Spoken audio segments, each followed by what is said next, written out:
On your Thursday episode of Locked On Raptors, JJ Redick was interviewed by the Raptors for their head coaching job. Is that a bad thing? Does it portend bad things to come in the Raptors coaching search, or is it mostly just fine and part of the process? We'll get to that, plus Pascal Siakam missing All-NBA, a listener question about the mid-level exception, and so much more coming up on today's episode of Locked On Raptors. Thanks for hanging.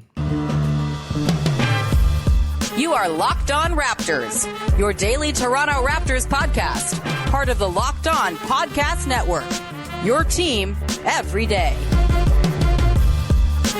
Hey, what's going on? And welcome to another episode of Locked On Raptors, episode number 1400 of Locked On Raptors, part of the Locked On Podcast Network, your team every day. It is Thursday, May the 11th, and I'm your host, Sean Woodley. I've been covering the Toronto Raptors not only for 1,400 episodes of this podcast, which is crazy, but also for 9 seasons on various platforms. You can find all my work over on Twitter at Woodley Sean. You can follow, subscribe to, rate, and review the show for free on your favorite podcast apps. And of course, go and join the Locked On Raptors Discord community. It's super fun. Got about 60 folks in there talking ball, whether it's playoffs, whether it's Raptors off-season machinations, and as of tomorrow, the Zelda Tears of the Kingdom chat is going to be popping off, so jump on in. The link is in the description of the podcast. Come hang out in the Locked On Raptors Discord server. It's a rockin' good time. All right, let's get to it. On today's show, we are digging into a whole bunch of different topics. Bit of sort of an amuse-bouche, like hors d'oeuvres, what are canapes, like of topics? I don't know, little tiny one-bite topics that we'll go through here. We got JJ Redick interviewing for the Raptors head coaching job. We've got Pascal Siakam missing out on All-NBA. Not especially close, though he did get some votes and was one of the first forwards left off. And we will also get into a listener question later on regarding everybody's favorite, extremely expensive coin flip, the mid-level exception, and the guys the Raptors might be able to go target with their MLE this off season. All right, before we get into the MLE stuff and Pascal, let's talk about the JJ Redick thing, shall we? Report comes down yesterday from Adrian Wojnarowski that the Toronto Raptors have interviewed JJ Redick, of course, long-time, I think 16-year NBA player, one of the best shooters of all time, now podcast man who has a podcast network and does ESPN all the time and yells at Stephen A. Smith when he says wrong things. That's always a fun thing. He's interviewing for the Raptors job, or has interviewed for the Raptors job. I believe Michael Grange was actually the first to report this. I think Woj got in there a little bit later, but yeah, Grange, want to give proper credit there. He was first on the JJ Redick thing. And I know, like, look, I try to, like, not be on Raptors internet as much as I used to be these days, just out of, like, mental health purposes, but it did seem like there was, like, a bit of, like, a backlash and ridicule over the idea of the Raptors interviewing JJ Redick. And look, was he or is he at the top of my list of candidates? No, mostly because I don't know what the hell he would do as a head coach. We have no proof of concept with him.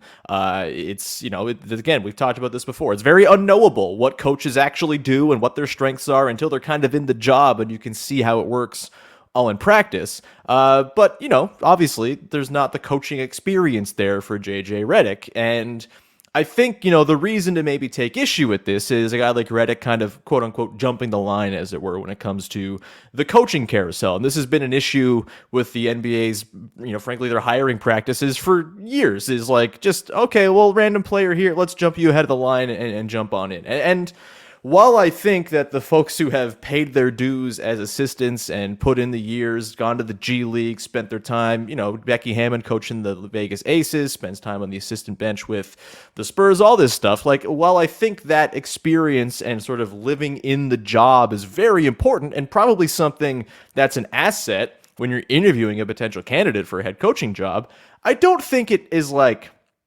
totally 100% insane to think that JJ Redick, who seems like a pretty affable guy, who I guess has intentions of getting into coaching, it seems, and, you know, maybe can, like, kind of get on the level of the players and sort of, you know, kind of relate to them a little bit more effectively. Like, that feels like a really important part of the job in 2023 in particular. Seth Partnow, who does great analytics work over at The Athletic, he's been kind of going off on this on Twitter a bunch lately regarding the Mike Budenholzer firing, and then kind of just sort of in general talking about coach philosophy. And, you know, X's and O's are great. You can have all the X's and O's you want. You can have all the tactical scheming you want. Ultimately, The most important thing a head coach does in the NBA is communicate and relate to the players and get them pulling in one direction. We've talked about this a lot. In a league where a lot of teams are talented, there are good players up and down rosters everywhere. The Raptors are no exception to this. The differentiator in a lot of these cases seems to be which teams can get on the same page with one another, which teams can cultivate some kind of chemistry. And yes, it's a chicken or egg thing. Yes, the teams that win are usually associated as teams that have great chemistry and vice versa. But I think it's undeniable, and we saw it kind of play out this season. You can have all the talent in the world. You can have lineups that make perfect sense, but if there's not a cohesive direction and team identity and this sort of playing for each other ethos, then you're going to be left in the middle muck of the league with that talent you have on board, because you have to take that talent and elevate it some way. And barring adding some new player, the best way to elevate it is to kind of get everybody pulling in the same direction to become one of those teams that's more than the sum of its parts, or whatever the phrase is. You know what I mean? I think I understand where the thinking is that maybe JJ Redick could be the type of guy for the job. Do I think the Raptors are going to hire JJ Redick? No, I don't. I think, this has been a very, and will continue to be for, it seems like a while. Michael Grange kind of gave like a multi-week timeline, it seems, for the Raptors. Maybe by late May, they have a short list, and then they kind of make a call in the early part of June to give some leeway before the draft to get the coach kind of on board and involved in the draft preparations and all this stuff. You don't want to leave it too late, but the Raptors still have time here. And a lot of this coaching search has just felt like names getting reported and then reacting without really any basis for said reaction to whatever the names are. And, as much as I would love to see them go hire a Becky Hammon or Charles Lee or Chris Quinn or whomever, like, we're a far, far away from far away. Sure. Like, that's where the Star Wars galaxy happened, right? But we're a ways away from knowing here, and there's going to be more of these names that drop. There are going to be names that raise eyebrows. There are going to be names that are exciting. I think it's wise to not get too bent out of shape over any single person getting interviewed. And frankly, I think it's a good thing that the Raptors are casting a wide net here and going to maybe names that haven't been in the coaching carousel or the sort of the interview circuit for a long time. It sucks for those who have paid their dues, and it seems like there's always people who kind of get to the precipice and then never quite get there, and then their name kind of falls out. A guy like David Vanterpool kind of comes to mind as someone who got really close to a bunch of head coaching jobs and didn't quite get any, and you could argue that a big part of that is people kind of coming in and jumping the line, but ultimately, I think 16 years of playing in the NBA can be a prerequisite to being a good coach. Does it mean that JJ Redick will be a good coach? No, but there's a lot of lived experience there. There's institutional knowledge. He's played on a lot of teams that had great chemistry and some teams that had awful chemistry. He's seen the Lob City Clippers and their downfall. He's been around the way, and I think there is something to the idea that JJ Redick could bring like a fresh perspective, an interesting take on the team, while also enhancing the podcast game of the Raptors franchise as a whole as well. You can't underrate that. The podcasters. This is how we get exclusively podcasters credentialed to cover the team. This is how we get back in, baby, as JJ Redick takes over and it becomes a podcast-friendly media operation. I kid. We love the Raptors PR folks. It's all good. But yeah, I mean, this is just part of the process. Names are going to come out. Some will sound exciting, some will not. But ultimately, the reaction is not based in a whole lot, because most of these people we have not seen on the job, right? And we have no idea what they would bring, what they're bringing to interviews, what their pitch is to the front office in these interviews as to what they would bring to the job. It's so unknowable that I think any reaction one way or another to a name being reported as someone who the Raptors are interviewing is probably a little bit unnecessary. But hey, I'm not here to tell Raptors Internet not to overreact. That's what Raptors Internet loves to do, and that's why we love all of the Raptors Internet people. Let's continue on here. We'll come back on the other side, and we'll get into Pascal Siakam not making All-NBA, which is disappointing, of course, for Pascal, but has some pretty serious ramifications as it relates to his extension, which could come up this summer. And we'll dig into all the different possibilities now that we know that Pascal Siakam is not in line for the designated player extension and is more in line for just a regular veteran extension, and what that could mean. Will he get to free agency? All that good stuff. It's coming up in just one hot second here. Before we do that, however, Must tell you, better pals over at eBay Motors. Look, when you're building a championship team, it's all about making sure every player is a perfect fit. Raptors fans know this. That 2019 team, everybody fit perfectly. It was like this beautiful jigsaw of basketball geniuses, and it all worked out well. It's the same deal when it comes to your vehicle. Every part needs to fit just right. So the next time you need parts and accessories, head to eBay Motors. With eBay Guaranteed Fit, you can be sure every part you need fits right the first time around. Just add your ride to My Garage and look for the green check to know that your part will fit. And if it doesn't, your money back, because just like in sports, confidence is the name of the game when you shop on eBay Motors, and with over 122 million parts to choose from, you'll be back in the game in no time. After all, it's easy to bring home a win when the right parts are guaranteed. Get the right parts, the right fit, and the right prices on ebaymotors.com. Let's ride. eBay Guarantee Fit available to U.S. customers only. Eligible items only. Exclusions apply. All right, continuing on here, your first listener of the day. Thank you so much to the everyday listeners of the podcast. Thank you in particular if you're an everydayer out there who has listened to all 1,400 episodes of the podcast. Please let me know so I can send you a medal and apologize. I don't know. I feel like there can't be anyone who's listened to every episode, but if there is, I love you. You're the best. I think there might be one Discord member, and that person knows who it is, who I'm talking about, who might have tuned in to all the episodes. Either way, thank you for the support of the show. And by the reminder, tomorrow on the show, Rafael Barlow, our pal from Locked On NBA Locked On NBA Big Board, our draft expert, is going to be along as we start looking at guys the Raptors might be able to target at probably 13 in the draft. Maybe this podcast we do tomorrow with Rafael will be rendered moot because Victor Wembanyama is headed to Toronto in a 1% chance outcome. We'll figure that out on Tuesday. But yeah, that'll be a good show tomorrow. So you have that to look forward to, myself and Rafael. All right. Let's get into Pascal Siakam, shall we? Doesn't make All-NBA. Not terribly surprising. The Raptors were not a good team this season. They were not one of the stories of the league. And he, while incredible, did kind of peter out at the end of the season. Not even so much at the end of the season, just kind of in the middle of the season. He had a bit of a downturn. January, a slight drop-off in production as Fred VanVleet kind of got back to form, and Scotty Barnes was a better player. Like, the team was better for it without having to have Pascal do everything all the time. But it certainly had an impact on his overall numbers. Still, he finishes the season 24-8-6 on 56.5 true shooting. A really, really wonderful basketball player, and it's a treat to watch him play ball for your Toronto Raptors. At least to me, it is. I have a great time, a great affinity for what the experience is watching Pascal hoop. But yeah, he misses All-NBA. He's, I believe, third in terms of forwards off the ballot. Kevin Durant, Larry Markkinen, and then Pascal Siakam, I think, tied with Kawhi Leonard, actually, in terms of All-NBA votes. 15 total votes. I think it took 83 to get on for Julius Randle, the last guy to make it. So not a very close race. Wasn't just on the edge. I don't think you'd call him a snub necessarily. I think this is probably right where we expected Pascal to slot in, is just on the fringes of the All-NBA conversation. This is the player Pascal Siakam is. He's like a top 20 player in the league. Given year, he might sneak into that All-NBA. He's done it twice. Like, it's not easy to do. He's done it twice. Could very well do it more, as we'll talk about in a sec, especially as the rule changes come in for next year as far as minimum games played to make All-NBA. There's an argument to be made that maybe he makes it this year if those rules exist. LeBron James. But, I think there's a lot to sort of sort through now that we know Pascal's not making All-NBA, right? And it's all tied to his extension and what's coming up.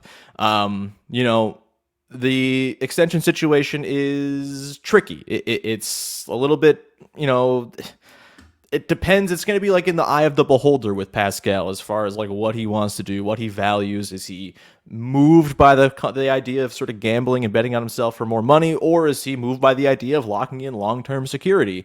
All questions that I can't answer. I'm not Pascal Siakam. I don't know his motivations. I don't profess to know his motivations, but certainly a lot to sort of sort through here. So basically, here's how it rolls. Pascal didn't make All-NBA this season. He's eligible for an extension this summer. Had he made All-NBA, he would have been eligible for the Supermax extension, like the big doozy. Could be up to 5 years, $290 million had he made All-NBA. going into this offseason with the extension. The extension would be for 4 years. The full fresh contract, Supermax, would be for $5,290. Or I believe making All-NBA opens up that fifth year. Either way, the machinations of it aren't very important. He would have made a whole lot of money, a whole lot more money, if he had made All-NBA this year on a potential extension this summer. Now, that's not the case. What the Raptors can do right now for him this summer, without him making All-NBA this year, is the Raptors can offer him a 4-year, $192 million extension that runs through 2027-28, which is his age 34 season.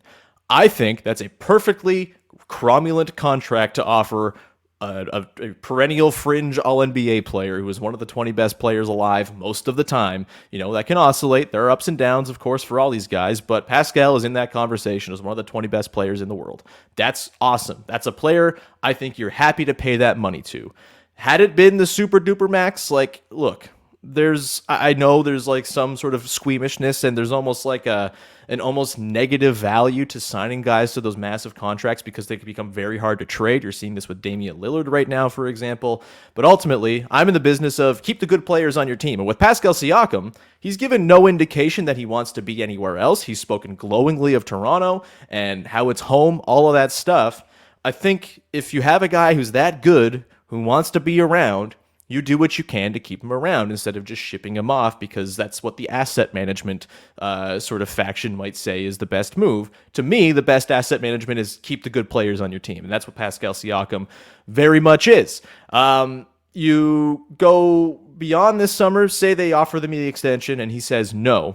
The reason he'd do that is because if he makes All-NBA next season in the final year of his deal, he still could become eligible for that super max at the end of next year, which would be 5 years, $290. That is a lot of money. It's a lot of scratch, a lot of cake.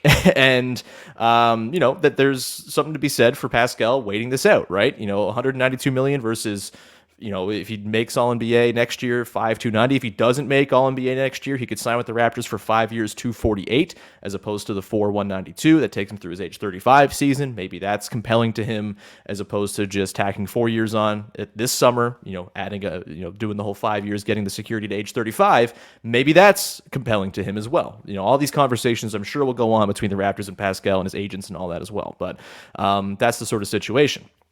You get through this season, say he goes into next year, makes All-NBA, very good chance he'll be in the running as a pretty durable player. Yes, he got hurt this year, but he still played 71 games despite getting hurt, and has been a pretty durable guy over his career. With the new 65-game minimum for the All-NBA nod, there's a very real chance that Pascal, just by playing enough games, is good enough to be a clear All-NBA guy, as he's been a couple times already. It's not far-fetched to think he could be a second-team All-NBA guy next year if LeBron plays 55 games and Jimmy Butler plays 58 and all this stuff.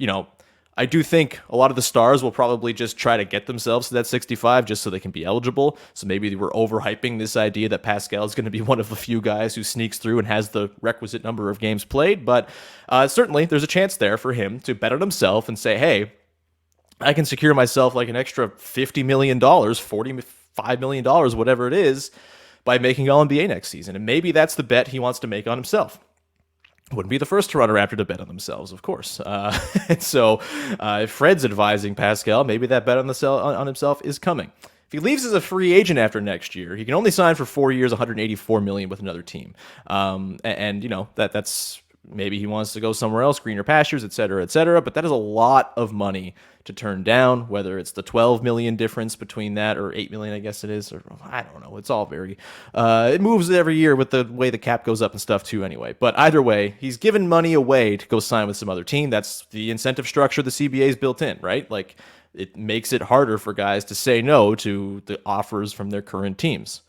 If I had to bet, and this is just a loose bet based on not a whole lot of intel, but I think if the Raptors put that 4-year, 192 extension on the table for him this summer, I think there's a pretty good chance he takes it. Yes, there is the possibility to go and bet on yourself to try to get that All-NBA next year, but by no means is it a sure thing. What if you get hurt and you're in a final year of your deal? You go into the offseason, he's 30 years old or will be 30 years old by the end of next year. That's not to say he's old or anything like that. And I think whatever the contract is that he signs, he's going to age pretty gracefully compared to most guys, because I've said this before. I think his game is largely based on like touch and craft and footwork and sort of outmaneuvering the other team, as opposed to just being more athletic and bouncy than everybody else. Like, I don't think that's ever really been his top skill, other than his speed in transition and stuff like that. But, I think for the most part, Pascal's kind of like a plodding, more sort of crafty player. He's honestly not far off from like a bigger version of a sort of more forward front court based version of DeMar DeRozan, frankly, in terms of style of play and sort of the way I think it's going to age over the years. You factor in the playmaking, all of that, the sort of basketball IQ he brings to the table. Like, he's a guy who I think is going to age pretty well throughout his next contract. And if you're the Raptors and you're thinking we're overlapping Pascal's late prime with Scotty's early prime, that's the bet you're making, that he is going to age pretty well through that next deal. But, even with the potential for him to age well, it's a lot to turn down $192 million guaranteed dollars that gets you to free agency 1 year earlier than if you signed the 5-year deal after this coming season. If the Raptors were to go do that thing, he gets to free agency a year earlier in a world where the cap's going to be up. So maybe that's an incentive for him as well. Sort of maximizing money on the back end. Will he still be a max player by the end of that run? Maybe not. But, I think obviously most players are going to have pretty high designs on what they're going to do and how they're going to age and all that stuff. So it's hard to figure out here. Ultimately, I think the Raptors will get this done. I think, unless the world comes where they trade Pascal, which I know there's plenty of internet reportage going on that, the Raptors are open to discussions on Pascal. Like, yeah, I bet they are. Like, they just lost in the play-in game, and it was a disaster season for the most part. Like, they're going to listen on everybody. Doesn't mean they're going to find a deal for him. And I really, just when I look around the league, don't see a ton of really compelling offers where I'm like happy to move on from Pascal Siakam for some poo-poo platter of young players and picks, most of whom, or all of whom, will never become as good as Pascal Siakam is. So I think the prudent action here is to just keep him. I honestly think for a lot of folks, like, it's going to be a disappointing summer, because I think it's going to be a pretty status quo summer, frankly. I don't think there's going to be massive sea changes as far as personnel, as I talked about on yesterday's show. The everydayers will know that. But yeah, as far as the extension stuff, I think the not making All-NBA adds more uncertainty to it. Had he made it, I think the Raptors just kind of offer him this summer and it's done and dusted. But I still think I would go like 60-40, 70-30. The Raptors end up getting this done this summer and lock Pascal in for the next 4 years beyond next year, the final year of his current deal. And I hope that happens. I think it's the right move to try to keep the very good player on your team. Shocker, I know. We're going to come back on the other side. Close things out with a question from a listener regarding the dreaded mid-level exception. The thing that works out sometimes, but often blows up in your face. So we'll get to that, dig into some potential targets for the Raptors with that mid-level exception. Of course, we'll play mid-level madness, everybody's favorite pulling names from a hat game a little bit later on, closer to free agency with all these guys. But just some quick thoughts on some names that pop off the screen when I scroll through the spot track list of free agents. We'll get to that in a hot second here. Before we do that, however, Locked On Leafs, the Buds, baby. They win last night, and I am fully back believing. I got the passion flowing through me once again. Go listen to Locked On Leafs with Mike DiStefano and Dave Morassutti as they run through everything going on with the Buds as they look to make history, coming back from down 3-0 against the Florida Panthers. Go check them out. They do a wonderful job. They're killing it over there. Locked On Leafs, wherever you get your podcasts, and on YouTube. All right, let's round this thing out here and dig into listener question from our pal Arthur08 in the Discord asking, who should the Raptors target with their mid-level exception? And look, before we dive into some names, some caveats and some thoughts on the mid-level exception. I know it's sort of branded every year as like, this is the main way by which teams are going to add talent and get better. And for teams that are up against the cap, that's often very true. It's the main way to do it. I think there's maybe a bit of a misconception in that, like, this is always a successful endeavor, and the Raptors are living proof that it just ain't. Aaron Baines, mid-level exception. The day he was signed, wow, what a great backup option for the Raptors after, not getting Gasol and Ibaka, after the Giannis signing the Supermax, leaving them without a center. What a great way for them to fill in the gap, have a stopgap solution for a year. Didn't work. Otto Porter Jr., you bring him in. He is hurt, and despite looking good in the 8 games played, he played 8 games, and that was a risk going in. I agreed with the signing at the time. I still agree with the signing in the process of it. I know you have to bake in his injury history. I don't think you could expect he was going to miss all but 8 games. That's just weird, unfortunate luck, and they still have him on contract for next year. There's still a world in which Otto Porter Jr. gives the Raptors some value on that partial, the subset of the mid-level exception. That would be great, and I'm rooting for that big time. A good Otto Porter Jr. season next year will go a long way to fixing a lot of the depth issues the Raptors have had. Beyond that, the Raptors, they got CJ Miles with the MLE. That was pretty effective, but ultimately he didn't play in the playoffs and stuff by the time it was all over. I love CJ Miles, a wonderful Toronto Raptor. I think that was more or less a success, but that's the kind of range you're looking at here is guys who probably aren't going to change your life. They can help, but they're not going to change the fortunes of your team necessarily. I believe Kem Birch was also signed with a bit of the MLE as well, and that deal did not work out either. So with all that, who should the Raptors target with their MLE? What's the type of player they should go after? And for me, obviously, shooting is the thing. 1, 2, 3. All of the things. They got to have shooting on this roster. They have to balance the roster with more space and three-point shooting threats to help the development of Scotty Barnes, to help overcome the spacing conundrum that will be having Barnes, Siakam, and Poeltl on the same team. I think you can work around it. I think, yes, those guys will start together. Turns out they were awesome as a starting group together, and it worked. It's not going to work in all matchups and iterations, but if you have multiple options you can cycle through, you can still get all those guys to their minutes while still having proper spacing and well put together, geometrically speaking, sort of in terms of court geometry lineups. And so for me, shooting is the number one skill I'm looking at here. And I don't even care where the shooting comes from. It could be a shooting big. I think that's maybe actually kind of an interesting idea. It could be a shooting guard who just has the ball, maybe has a pull-up threat, all this stuff. It could be a wing type. I don't really have a preference. Just give me someone who can bomb away. And so some names that come to mind. Bit of a stealthy one here. He's playing pretty well in the playoffs right now. He's not the player he used to be. He would be a backup player for the Raptors for sure. But I'm kind of intrigued by Kevin Love. He's obviously, again, not the same player. The lateral quickness isn't there. But as someone who you're up against a team where the spacing is a bit of a problem, maybe Yak can't close because he's not hitting his free throws in a game or whatever. They're doing hacky Yak.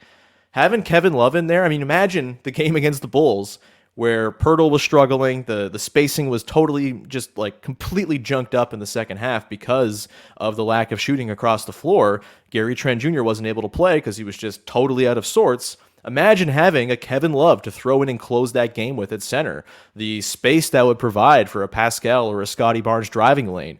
I think there's something to it with Kevin Love. I don't hate the idea. And he's not going to cost a ton. He might even cost less than the full MLE.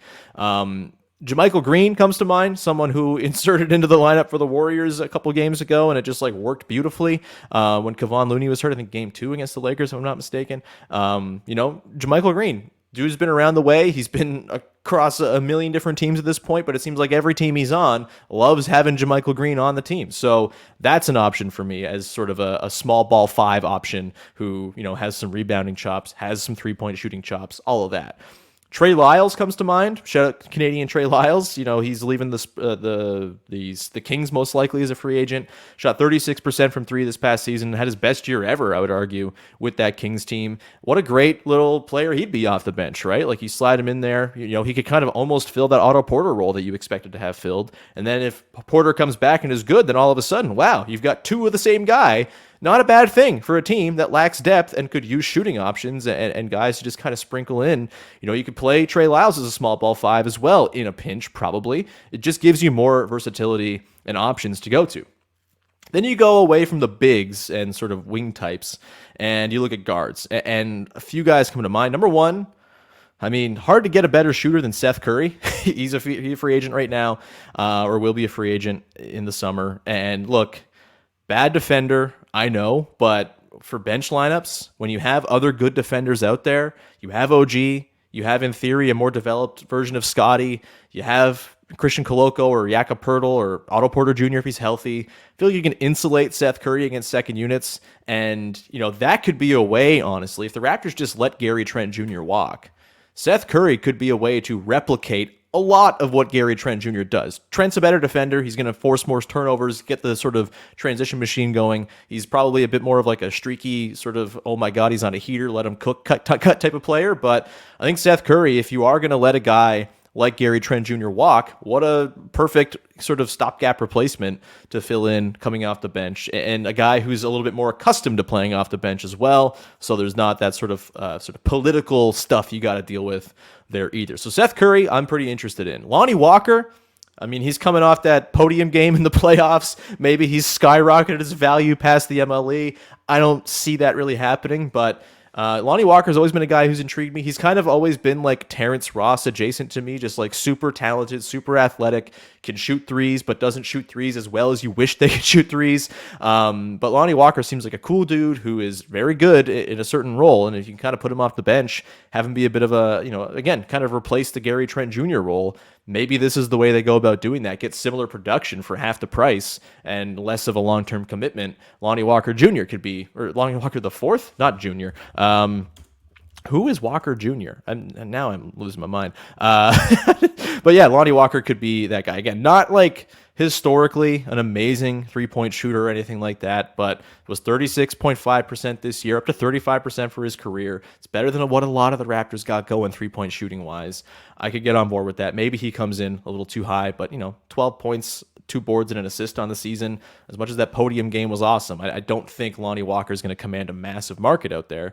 So maybe he's moving. Another Laker, Dennis Schroeder, who, man, no player has ever been more confusing to me, just like year to year, week to week, as Dennis Schroeder to me, where like sometimes I think he's just like all empty calories and not a player you want to have in a winning situation. And other times he's like an instrumental part of a championship team. It's wild. It's like a very bizarre, one of the more unique and interesting careers, I think, in NBA history. And maybe Dennis Schroeder is the type of guy you bring in as your backup point guard. If you bring Fred VanVleet back, if Fred walks, maybe he's like your in a pinch starting option, which I don't love because that seems like you're asking too much and leaning on Dennis Schroeder for too much, but that's a potential option. And then a couple other guys, sort of like flyery type, second draft types. Jalen Noel out of Minnesota. I feel like we talked about him a little bit, kind of just buckets man. Could use a buckets man on this team for sure. Shake Milton also kind of, I know he's not really ever been all that impressive with the Sixers. Maybe there's something you can milk out of Shake Milton. I'm not totally sure. Milk out of Shake. Weird. Anyway, that's kind of my preliminary list of guys. We will dig into way more in depth all these players and more as we get closer to free agency and all that stuff, but wanted to answer that question from our pal Arthur08 in the Discord. If you would like to have your questions read on the podcast, get in the Discord, baby. That's where I'm prioritizing them, man. Just jump on in. Link is in the description. The community is really, really fun. Again, we'll be talking about Zelda quite a bit as it drops tomorrow, and I think you won't be seeing me outside of doing this podcast. No one will be seeing me for months after once that game drops. This will be the only beacon of me out into the world, I think, as I hunch in front of my TV. Either way, the Discord's super fun. Get in there. You get your mailbag questions answered. Do fake trades. And actually, I'll tease this now. Next week, we're going to start a new recurring feature on the show. Every Friday, we're going to do a thing called Fake Trade Friday, where someone from the Discord puts forth a trade idea. I will bring them on the podcast and tell them why it's a horrible idea, basically. It's going to be super fun, and there's a really, really juicy one from the Discord that we'll be getting into next Friday, likely with our pal Ben Chapman, to get this thing rolling on. With that, we're done. Thank you for tuning in, and we'll be back again Friday. Rafael Barlow talking about the NBA draft and the guys the Raptors might be in the mix for, potentially at 13, if that's in fact where they end up in the draft. In the meantime, support the podcast, follow, rate, review, subscribe on YouTube, all that good stuff. And thank you, as always, for being the everydayers of the show, for tuning in, and for supporting. You're the reason I do it. Thank you. We'll talk to you tomorrow. Thanks for hanging.